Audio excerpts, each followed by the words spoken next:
Donald Trump lied about COVID. He lied to people when he told them not to worry about the virus. He lied about his own ordeal when he got sick. And those lies led hundreds of thousands of others to their death.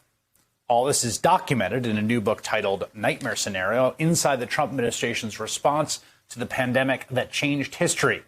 The book's authors, Washington Post journalists Yasmin Abutaleb and Damian Paletta, revealed that Trump was much sicker than he let on, that his life was probably saved by a dizzying array of emergency medicines. And when he got out of the hospital, instead of showing some humility, he stood before the White House and continued to imperil the lives of those around him. Quote, facing the cameras from the balcony, he used his right hand to unhook the mask loop from his right ear, then raise his left hand to pull the mask off his face. He was still probably contagious, standing there for all the world to see. He made a military salute as the helicopter departed the South Lawn and then strode into the White House, passing staffers on his way and failing to protect them from the virus particles emitted from his nose and mouth. And Yasmin Abutaleb and Damian Paletta join me now. Great reporting in this book. Both of you, congratulations on your publishing day. I want to start with the sort of frenetic calls that are chronicled in the book, Yasmin, to get the monoclonal antibody, the sort of lengths that were gone through to get the president access to this, which included having to get like a special regulatory dispensation directly from the FDA, if I understood it correctly. That's right. And as you noted earlier, the drug was not available to the general public at the time. It was still in the clinical trials. The FDA had not authorized its use yet.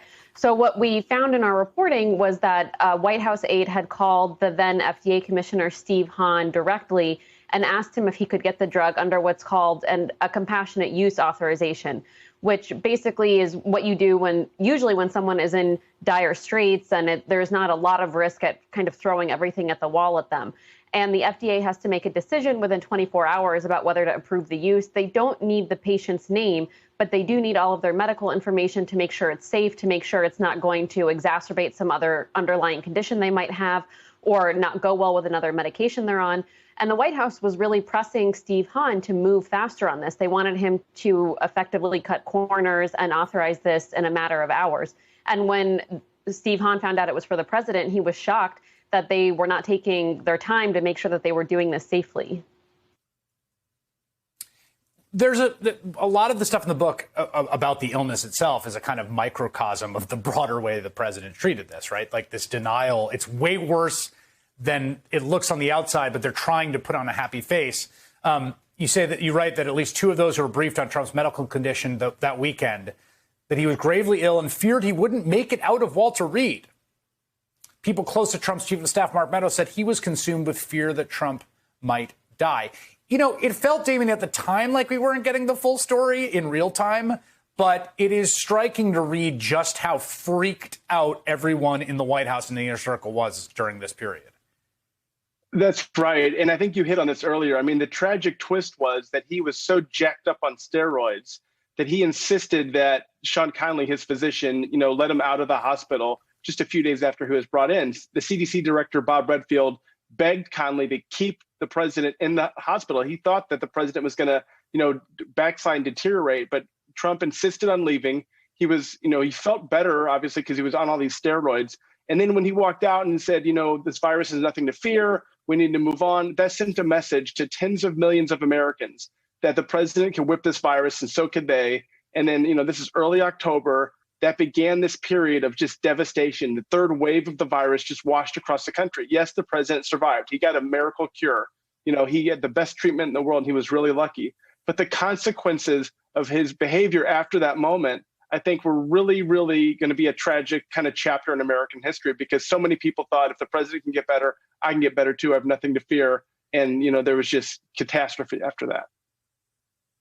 Yeah, and Yasmin, the both of you write in the book about this hope by medical advisors that that he would be scared straight, essentially, by this experience after not taking it seriously, after gallivanting around the country, after having big indoor events, violating public health protocols, right? And in seeming improbably to never get the virus, finally getting it, Trump emerged from the experience triumphant and ever more defiant. He urged people not to be afraid of the virus or let it dominate their lives, disregarding he had access to health care and treatments unavailable to other Americans. It was, several advisors said, the last chance to turn the response around. And once the opportunity passed, it was the point of no return. In some ways, it was the definitive stamping of what the response had been. Damian and I were really struck by this when we learned just how much hope the health advisors had at the time. In particular, we know CDC Director Robert Redfield, that this was going to be a turning point. The president had gotten sick. The first lady had gotten sick. Their son Barron had gotten sick that weekend. There was a massive White House outbreak. And Redfield and some of the other doctors thought, if this isn't the turning point, then what is going to be? The president got sick.